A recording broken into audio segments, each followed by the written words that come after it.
السلام عليكم ورحمة الله تعالى وبركاته. قبل البدء المرجو الاشتراك في القناة ليصلك كل جديد.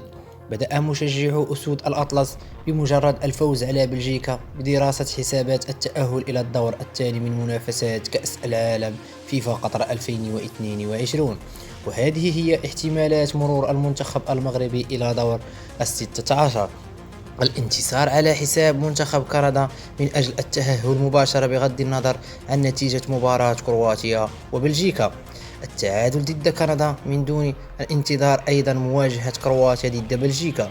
في حال خسر المنتخب المغربي ضد كندا فسينتظر فوز منتخب كرواتيا على بلجيكا، الخسارة ضد كندا بفارق هدف أو هدفين، وتعادل كرواتيا أمام بلجيكا، الخسارة أمام كندا بهدف مع ضرورة انتصار بلجيكا على كرواتيا بفارق 3 أهداف أو أكثر.